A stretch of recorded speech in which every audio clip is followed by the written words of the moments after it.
Hello and welcome to another live coaching.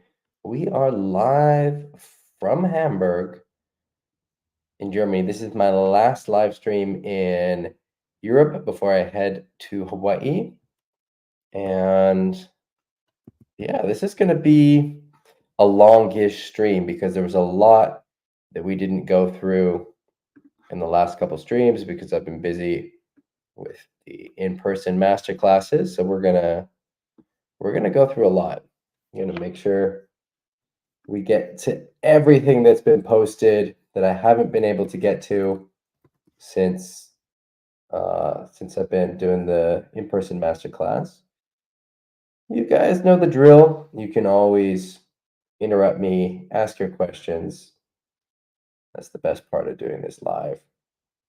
Something that was interesting in the masterclass that we did in Denmark is a few of the people who have been on masterclasses before said that they use the concepts that we teach in the masterclass in their work environment. So most of the people who are on the masterclasses, they lead teams, they're doing uh, interesting things in their work life, leading people, doing different things, working on difficult projects. And it was interesting to hear that they've been using the lessons from the windsurfing masterclass weeks in their jobs. I thought that was pretty cool. And it makes me interested in putting together a course that's designed so that it's a windsurfing week, but also professional development. I think that's pretty interesting. That's something I'm going to see about developing. All right, I don't want to dawdle too long. We're going to jump right into the Facebook group. Let me get this sorted up. All right, we got a few people in the chat. Jorg was just on the masterclass. Third time's a charm. We had a great week. Rasmus in Silt. No, I am not going to go to Silt. I'm going to go to Maui instead. I was considering going to Silt, especially if the forecast was for northerly winds, which I haven't actually checked. I decided to go to Maui, and that's the decision that I'm going to stick with. We got Suna in Denmark. Suna says no sailing, no wind. But it looks like there's going to be some wind coming this week. I think it's going to be good in Denmark this coming week. Matt says no wind last week, but there is wind coming this week. G. Luke says lots of sailing, but the season is rapidly ending. We got Mark, wind this week on the train. We got Owen as well. Mark and Owen were also on the master class with Suna and Jorg. We had a good time. Lots of lessons learned, lots of takeaways. Ragnar as well.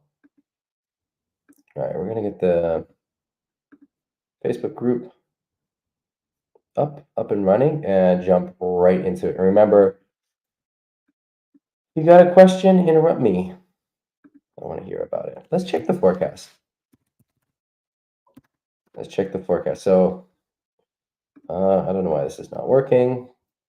Going to go to Wind Guru. We're going to see what. So this is for Denmark. This is for Handsome. Now, Wind Guru is not the most accurate, but it does give you a bit of an overview of what's to come. And I think you want to use one of the Danish forecasts. Look 2 days out, and that's reliable if you're trying to make a plan for Denmark, northern Denmark. So this forecast for Saturday looks awesome, but I wouldn't count on it. Though it's definitely better to have wind forecasted than to have a week of easterlies and warm weather. So this is a pretty solid looking forecast.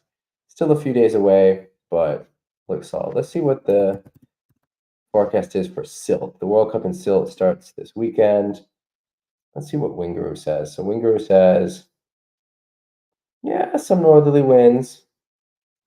I like the northerly because it's starboard tack, and that's my preferred tack. Though the way that the angle it is of the island, when it's like this, it's almost straight on shore. It's a little bit of north, a little bit of starboard tack, but it's pretty much straight on shore with this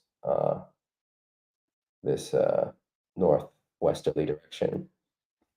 But these look like solid days. This will be really good wave sailing if this comes through. These southerly winds with swell will be awesome. It's a good forecast, Brazil. Really good. All right, let's get into the coaching. We got Harold as well in the chat. Harold says, "Good evening from the Netherlands." Good evening, Harold. Harold was also in the masterclass. Few things, housekeeping before we get into the Facebook group. I've been asked a lot of times if I'm going to do another masterclass in Cape Town this year. Probably not. It's probably going to be too difficult for me to get there. So I'll be in Hawaii from about now. My plan is to leave on Thursday, from about now until more or less February. And then end of February, March, I'll come back to Europe, planning to do a training camp in Portugal, something to help get your body and mind set up for the season, for the windsurfing season. And then we'll do at least one or two master classes in Morocco. That's like early June, and I can set those dates. Those dates can be set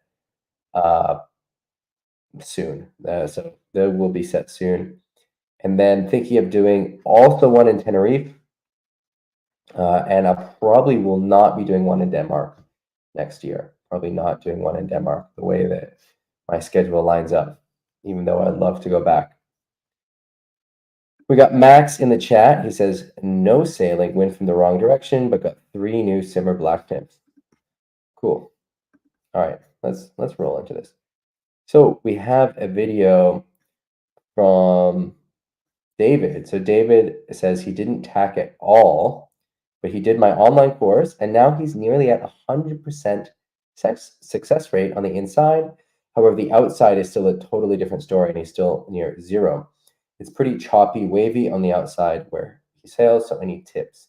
One thing he noticed is that he loses speed quickly on his attempts on the outside. Perhaps he needs to head upwind before.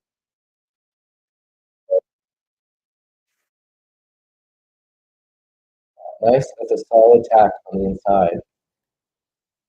Okay, so there's a few things to say to this. The first is that there's always going to be an easier side and a harder side for every move. I know people, top freestyle pros who can do, for example, flockas on only one side. And a flocka is a pretty simple move, not that complicated. There are a lot of people who do flockas on both sides. But my point is that there are moves, even moves that are not that complicated, that people can only do on one side. In the waves, one of the things that I feel most proud of is that I can do all the tricks on both sides. A lot of people can't really struggle. They do goiters on one side, maybe 360s on one side. It's really hard to do moves on both sides. Okay, that's this. But of course, the goal is to do attacks on all sides, right? And the attack is a very functional move. And there's no reason that you can't learn the attacks on both sides. But the point is that attacks have different depending on your body and what you learned first. So expect one side to be harder than the other. The second is there can be environmental reasons that it's easier for you on the inside. One, you have the speed from the swells that allows you to coast a little bit. So one of the things that I would do if you want to improve your tax on the other side is try to find somewhere that's port tack or really flat water. So if you're at 0%, there's a big advantage to going out on a big board on a lake or an estuary, somewhere that's fairly flat, not very choppy. You're not going to have waves, so it's not going to be like a fun session, but that's great because it isn't fun. It's not distracting, and you can focus just on the tax and focus just on them on your bad side. Now, if you're doing 0%, that first getting to the first 1 out of 10 is the hardest part because first of all, you don't even want to practice them because you fall all the time. and you expect to fall. And so getting that training schedule can be really helpful for breaking through from 0 to 1. And so you're like, okay, I'm going to go to my local estuary, my local lake, whenever it's over 5 knots on Monday, Wednesdays, or Fridays, because that's when I have time after work. And I'm going to do 20 tacks on my bad side. Bam, that's it. That's your schedule. Go through the same process that you went through with the good side, like the process that I teach in my online course, Fast Tech Secrets. Get in those reps in the easier conditions, because where you're sailing, it's choppy on the outside, it's difficult. We want to make it easy. Now, once you get to making 2, 3 out of 10, then we start putting it into the ocean. Now, when you're in the ocean, one of the things, and this is true wherever you're tacking, to pay attention to is the topology of the water. I can't stress this enough. The topology of the water is so important for whatever move you're doing, whether it's jibes, tacks, bottom turns, flockas, back loops, everything else. And so paying attention to that topology, the surface of the water, is going to pay huge dividends for whatever it is you're doing. For the tack, I think it's best to try to do the pirouette at the top of a swell. So you're carving up into the wind as you're going up the swell at the tippy top. You do the pirouette, and then you're free falling down the other side of the swell. Now, if it's just tiny chops, that effect doesn't really happen, and it's going to be more difficult. And those are difficult conditions to tack, and so it's hard to learn in the most difficult conditions. And so try to do it in a place that's easier. That might mean not going so far out to sea, right? So experimenting with the topology, getting practice in lakes, estuaries, somewhere that's easier and somewhere that you can go to regularly, get a bigger board, get on your bigger board, getting in that practice, because getting the 0 to 1, even though it's the hardest step, which it is also the step that has the clearest path to getting there. Like, just getting in the reps, getting in the practice is going to have a huge payoff. Huge payoff. We got a question from Bart. He says, no wind in Cornwall, no sailing for too long. Would a masterclass ever be organized on a forecast basis? Yes, I'm toying with this idea, and I like it. I like the idea of doing it on a forecast. There's some complications to it. So the way that it would work, so if I back up a step, one of the advantages of doing a masterclass as someone joining it is that you get to learn a new spot. You get to go somewhere with me. You're learning all of these secrets about windsurfing and mindset and everything else, and also learning a spot, how to deal with it, how to read the forecast, all of that other stuff. If the masterclass is done on a forecast, by definition, it's going to be more difficult for people to get there. And so that means the people who are attending are local. And so they're not going to be learning new spots, most likely, but rather learning about their own spots, which is also interesting and I think valuable, but it's a little bit of a different experience. The other advantage of doing it not on the forecast is where you're able to plan more ahead. People can travel from farther distances. Is that there's a pool of people from all over the world, essentially. Whereas on a forecast, because of just the timing of travel and everything else, you're lowering your geographic pool. Somewhere I've thought about doing that is in the UK, because there are a lot of people in the UK who are in our group. There are good conditions in Cornwall or on the South Coast, but it's difficult to choose just a week and say, all right, we're going to do a masterclass then. And so what I thought about is having a window and saying, okay, if there's a forecast at this whatever level, we're going to call the course.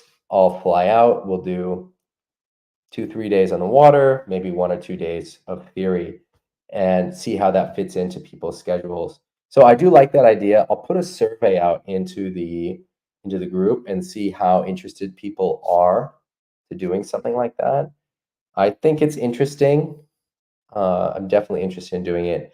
If you're interested in something like that, let me know in the chat here and where you are, where that could be. And the only way it would work is if there are enough windsurfers fairly local who would be interested in that. So I think South Coast and Cornwall are places that would work. Japan, maybe it's difficult for me to get there on the forecast, but it's also somewhere where it could work because you have that density of windsurfers. Somewhere in the Canaries, it's also possible people fly in. Gran Canaria is easier than Tenerife. So again, if you're interested in something like this, put it in the chat. I think it's interesting. I think it's definitely interesting as a concept to do something like that. A little bit harder to organize from my side on the admin, because I have to block off a bigger window and booking everything last minute and organizing. I have to book then the videographer. So there's some challenges to it, but yeah, I'm interested in it. All right, let's get back to the Facebook group. David, I hope that helps for the tax. All right, we got this video posted from Beach Vibes. That doesn't sound like a real person. Beach Vibes, no speed limit. I haven't checked this out. There's no text. I recommend if you're doing posts in the group to have a little bit of text, whether you want coaching or you're sharing a success. I don't really know what to do with this. Looks like a cool speed video, I guess. But we've got so many other questions and things going on that I don't have time to get into it. So I read everything that's posted, check out everything that's posted. If you want me to spend more time, then put a little effort into the comments. Hey, Axel, moin, moin. But looks like this upcoming week is going to be good in Denmark or in Silt. Probably will work in Rome as well. Probably really good in Romo. I don't know how you say that. With the southerly winds. Looks good. Mark says he's starting his forward loop journey. He would like to ask, what are the optimal conditions for learning the forward? Easiest, getting harder, etc. And B, the worst conditions to avoid when starting out. So when you're starting the forward, what I recommend is sticking with the exercises. There are a few different methods. I have my own method with the exercises, and mine is a blend of how I learned with Remco's method. It's not exactly Remco's method, and it's not exactly how I learned to do it. I've got some of my own exercise and my own progression. And there are a few other, if you go with ponds, there's some other theories and strategies for how to do it, but they all involve some kind of progression. Because what I really don't recommend is just going for it, just jumping off a fear cliff. You don't want to do that. You want to go through some kind of exercise series, so you're building up to doing the forwards gradually. You don't want to make it about fear. For years, doing forwards was about fear, and it's just like, yeah, just push your front arm sheet in and let it go. Do a catapult holding on. But our teaching has evolved so much, and we can learn it in a way that's much safer, and it trains better techniques. So then once you start doing the loops, you're doing it with a good technique. You're landing solid. There's no risk of getting hurt because you're not going over top of the equipment. So you want to be doing it through a sequence, through a progress of different exercises. In the beginning, you don't want a lot of wind. You don't want a lot of heavy conditions to do those exercises. You want it just enough to get going, just enough to be in the straps. And then as you're doing more level, like as your level gets higher, then you want more conditions. You want more wind, you want more swell. I think cross-shore wind, cross-on wind is pretty good for learning forwards. If it's too onshore, then it's hard to get the height. But again, you don't need a lot of height, and in the exercises, you don't need any height.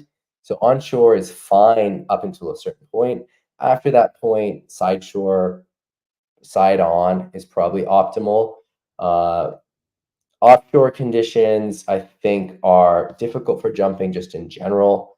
And so I wouldn't recommend it. You want something that is easy to get off the ramp, where when it's offshore, the wind is gusty and you're heading downwind, but then also jumping high, which you don't want for the forward because the offshore wind steepens up the waves. You want rounded ramps when you're learning the forward. So side onshores, I think the best, but you want to progress through the exercises.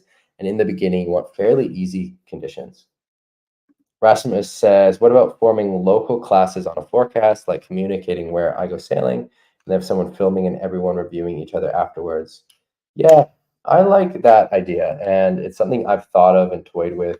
Like we were talking about doing a, like for example, a looping weekend in Heiligenhafen or something like that. And it's something that I'm interested in, or like setting up a camera at Kanaha for people to do their tax and then having some drinks afterwards and then going through the footage.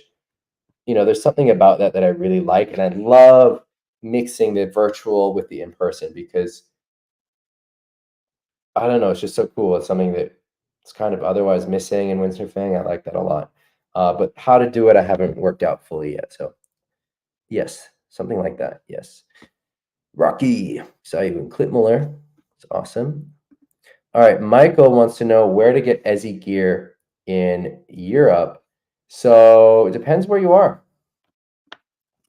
Where are you?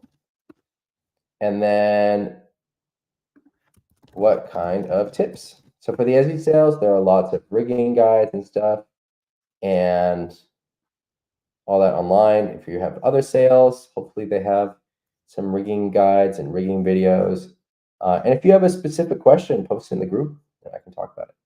All right, moving on. We got Ragnar.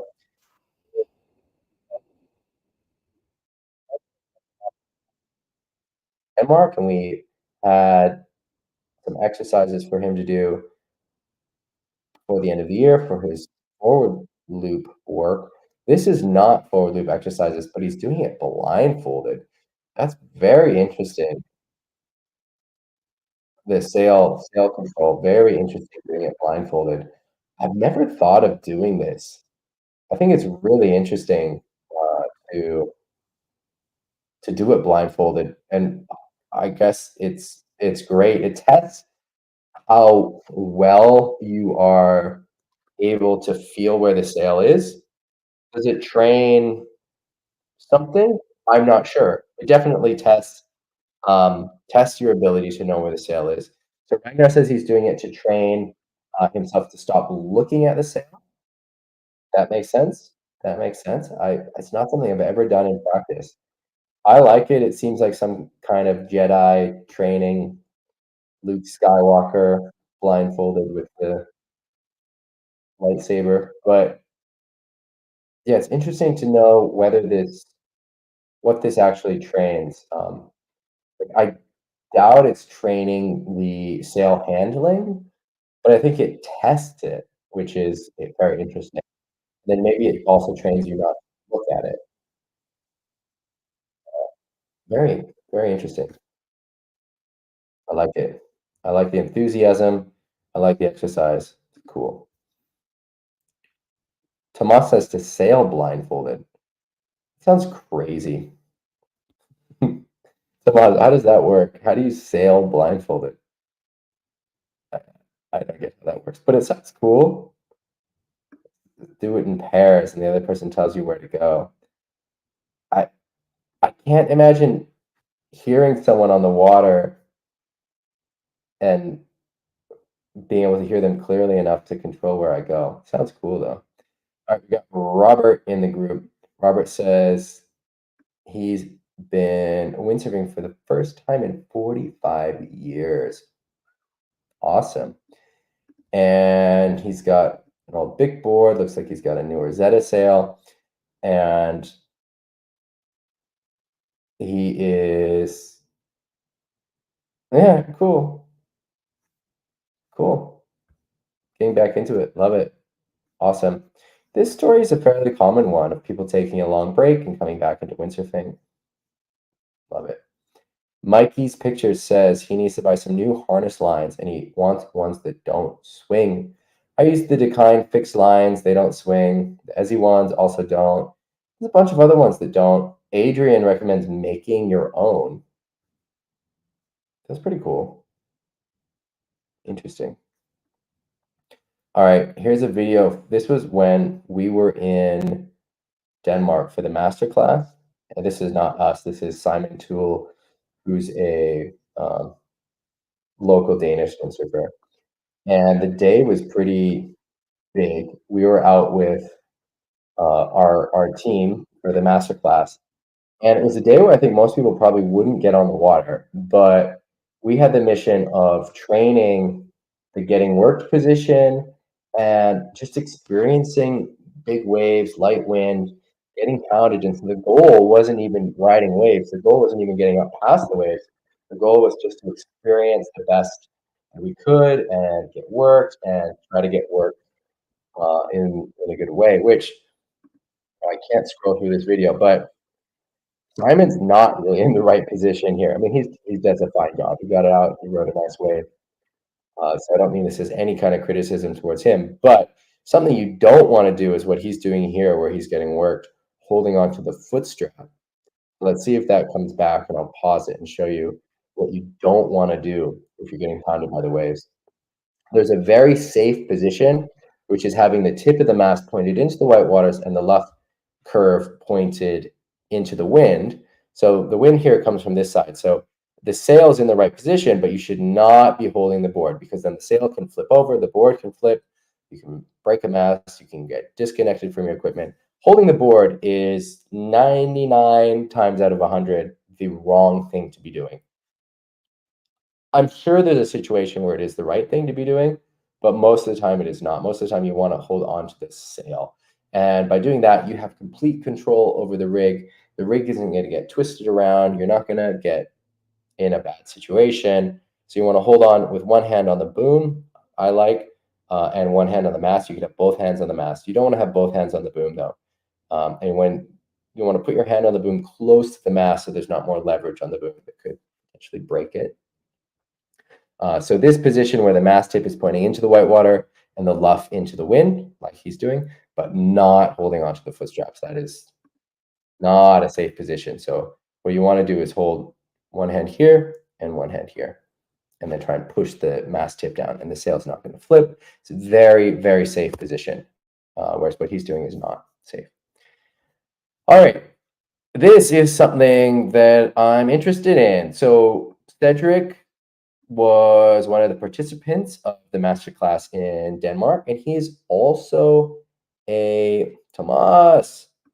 Congratulations. I hope you're having a good day.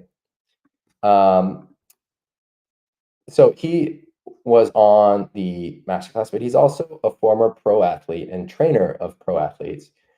And we were throwing around some ideas about courses that we could do together.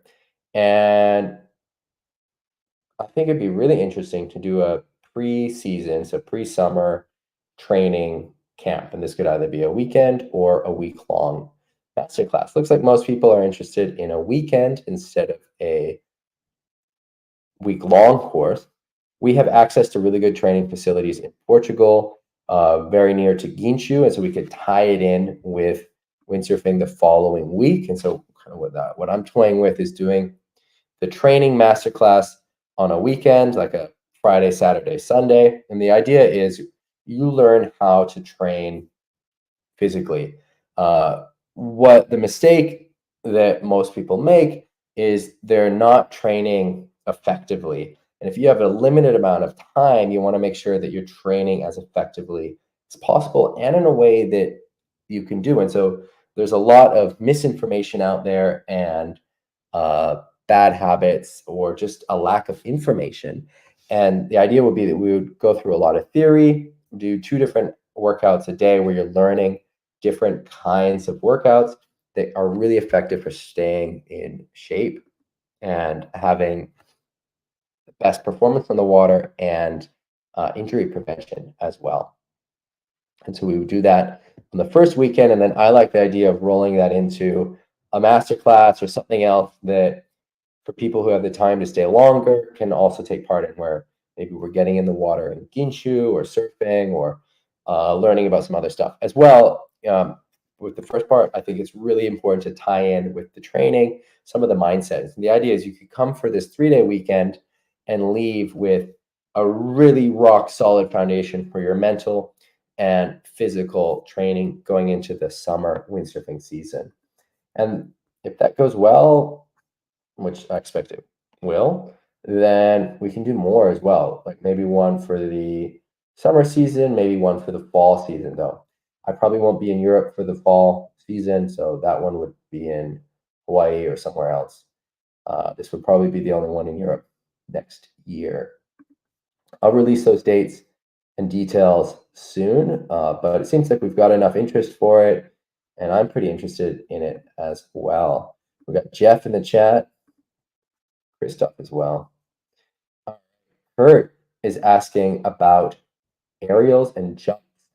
And he has a bad habit of extending his back leg in jumps and airs as opposed to pulling his back leg up.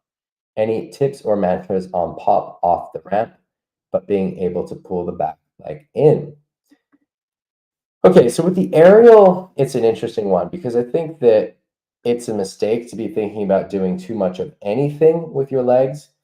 For little aerials, you are sucking up the legs, but what you don't want to be doing is treating the aerial like a jump because then your board is going to be in the wrong position. You want it to be in that high five position where it's sitting in the wave.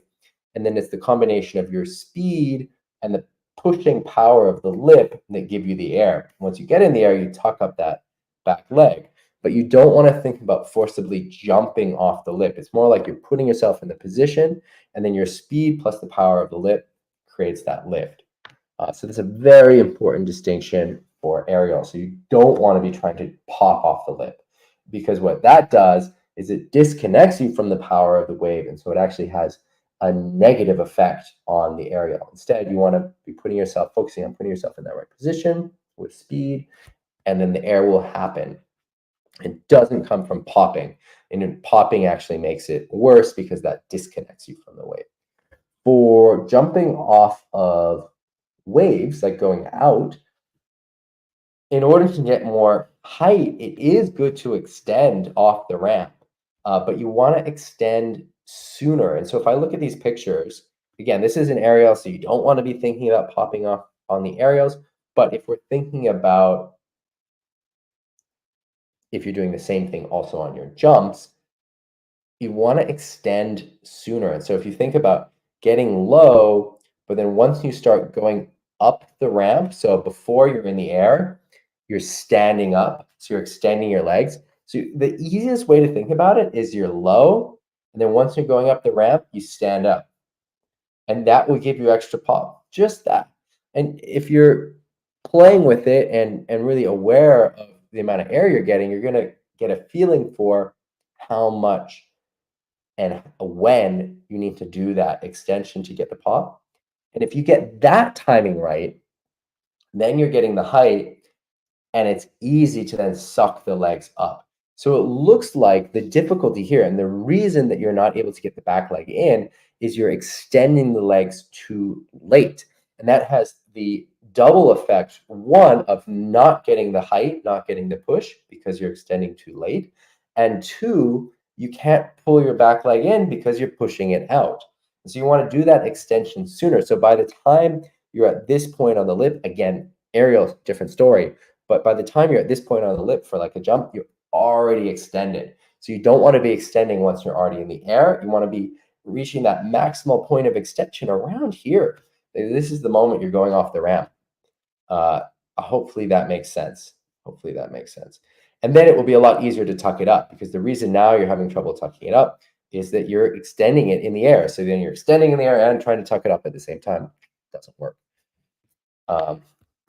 You are extending too late. Think about being tucked as you, or let's say low, as you get to the ramp, and extending, standing up, as you go up the ramp. That will give you more pop and an easier time tucking up that back leg. Watch the live stream. How long have we been in the stream? We've been in the stream like 35 minutes.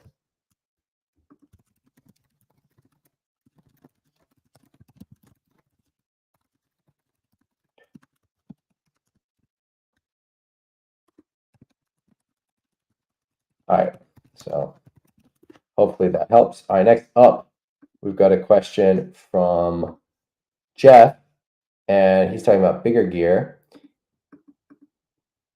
I guess this is more wins than questions. So he was in Florence. He's on his 6-3. He's going to be on Maui on October 5th. Hey, that's my birthday, and I will also be on Maui then. And so he's training on a 6-3. That's awesome. That's a big sail for wave riding, and for most people, it's too big. Also, Jeff, it looks like you're filming your computer screen with your phone and then uploading the footage. It's a lot easier just to upload the footage. But maybe you can't clip it with the program you have, so maybe that's the reason. Um, Riding some waves. Definitely let me know when you're on Maui and we can get a session together. Boom! That was a high five. Look at this. This is what we talk about when we talk about high fives. Look at that. I love this example on the 6-3. So you can see coming up to the lip, board angle like this, but then changes the board angle, gets the high five contact between the foot straps. As you look at the way the power of that lip transfers into the board, boom, flies out into a flat. Love the high five on the big lip. Cool. Let's watch one more. This is awesome. I love that you're getting out there. Some people don't like big stuff, but if you get comfortable with big stuff, you get out on more days. It's a lot of fun. You know, big gear. I used to hate big gear. I couldn't stand being on anything bigger than a 5.0, and I didn't like my big boards.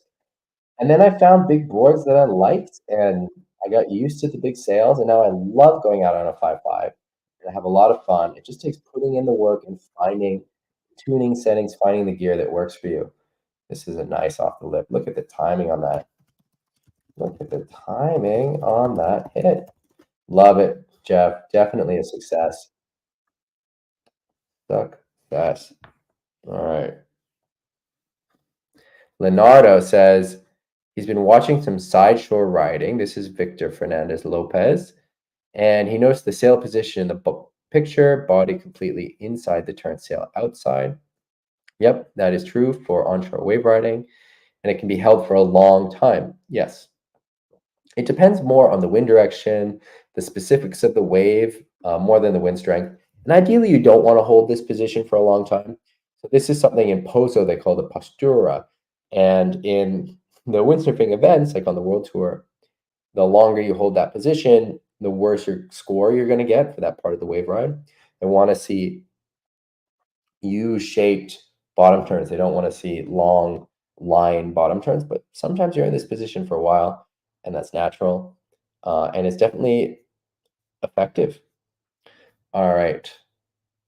Lukáš has a question about his board. All right, I have not sailed any of these boards, I think. So these are questions for someone else. We've got two people who've commented, Jokin and Marius. If someone else has ridden any of these boards, the Pyro, the Nano, the Ultra Code, or the Patrick, or the Simmer, let Lukáš what you know.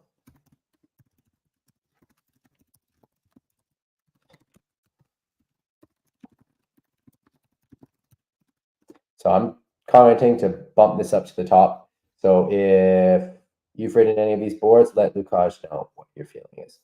All right. Tomas wants waterproof zippers. I don't know much about waterproof zippers. Kevin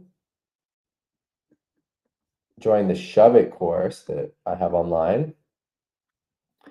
And he posted this video. It's a boom mount video of someone doing Shove It's. Cool angle. Yeah, we just talked about your footage. Awesome off the lips. Really great high fives, good timing. Love it on the big stuff. I'll be on Maui as well. I'll see you there. Yeah, these are nice Shove It's. These are nice Shove It's. Nice spot. It's a cool angle. Interesting. I don't think I've seen an angle like this before.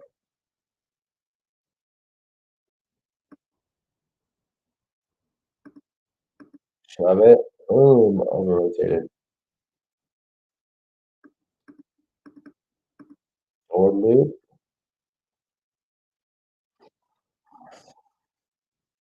Can I get another shove it? Let's do another shove it. Okay.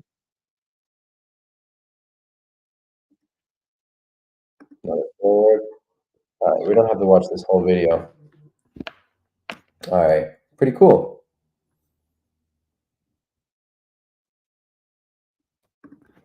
Yeah, if you want to learn to shove it, join the course. So there's one here on windsurfingmasterclass.com.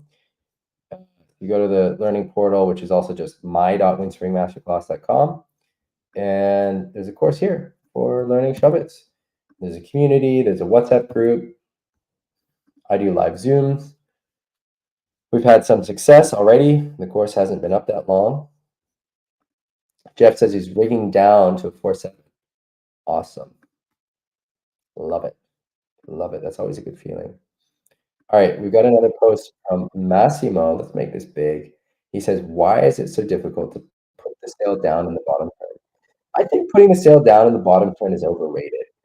I mean, it's cool and it's useful sometimes, but it's also not necessary. And if you focus too much on putting the sail down in the bottom turn, it's going to mess up your turn. Instead, you want to focus on getting the body over the center line, leaning over and doing U-shaped bottom turns. You don't want to do these long shape, or I don't know what that is. You want to do a U-shaped turn. And it's the only way to come back up the face of the wave is to stick out the glue and go really close to getting the sail down and you're pulling it back. It's not going to work. So it can be a mistake to focus on getting the sail lean down before you're able to get the sail, before you're able to get the body position. And where is this? This is good. That's fun. This actually looks like a spot that I've sailed in Portugal, but I don't think it is.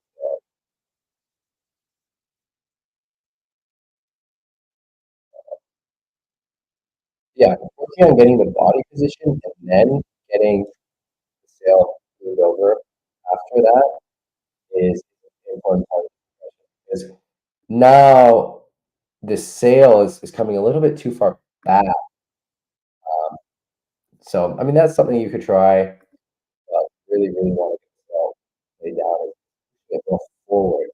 You really want to push the sail away from whatever kind of bottom you're doing. So when you're laying it down, you want to get that front hand straight. What you don't want, which we see here, is that the front arm is bent, which is how you can do a lay down jibe. But a lay down bottom turn is not the same as a lay down jibe. So focusing really on the body position, I think teaches you this. But if you want to just try to do some lay down bottom turns first, don't think of it like a jibe. Think of pushing that sail forward, getting both arms straight, and really leaning over with the body. Really leaning over the body. But what I recommend is forgetting about laying the sail down and focusing on getting that body really over the center line. And sail does whatever it does.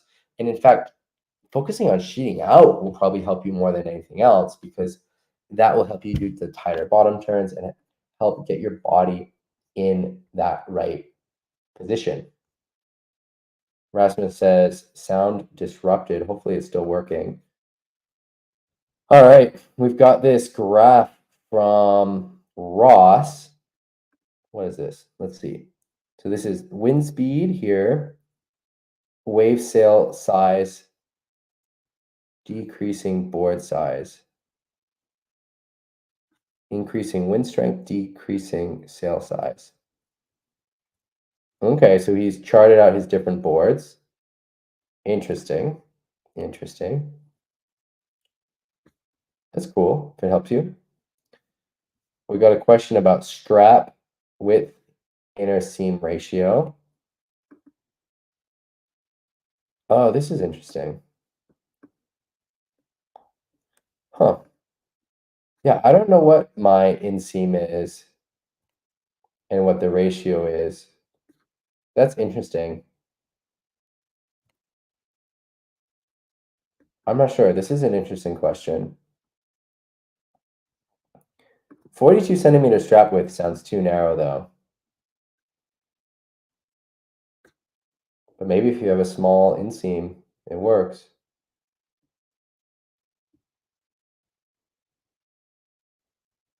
I don't know. I'm going to plug in my numbers and I'll check here. All right. We talked about this on the stream, Nick. Hopefully that helped.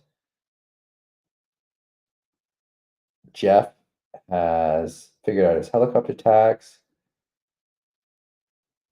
Jennifer wants to go to Western Oz. Leo has some good advice here.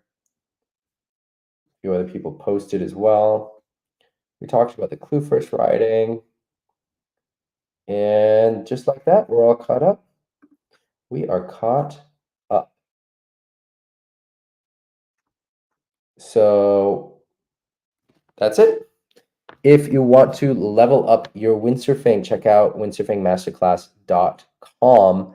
At the moment, there are 3 kinds of coaching available. There's a fast tap course, a shove it course, and you can do private Zoom lessons with me as well. You can book that through the Windsurfing Masterclass website. If you want to support the Facebook group, you can do so by getting one of these bags. There's somewhere in the group. Facebook didn't like this post for some reason, so they were kind of hiding it. But it's somewhere in the group. Here it is. So these bags, you can buy one to support the Facebook coaching. They're really cool bags. You can see from all the comments that people who have them love them, use them as a gym bag, beach bag, getaway bag. And you can buy them with one of these links here. You have to copy paste it because, I don't know, again, Facebook doesn't like that link. But I can pin this to the top to make it easier to find. How do I do that? Turn off comments, view post. Anyway, I'll do that in a bit. Post your comments, questions, concerns, all of the above in the Facebook group. I read everything that's posted, and I look forward to hearing about you and your week. And it looks like it's going to be windy, a lot of Europe. I'm going to be in Hawaii the next time you see me on Sunday. And then I'll be in Hawaii for the next few weeks training for the Aloha Classic. If you're on Maui, you want to say hi, shoot me a message. I'm pretty busy. I've got a little bit of time for some private lessons if that's what you want, but not much time. I've got a lot to do before the Aloha Classic. And then, yeah, I'll be in Maui until about, let's say, February-ish, and then back to Europe. We've got some master classes planned for the time from like end of April to August, let's say, or July.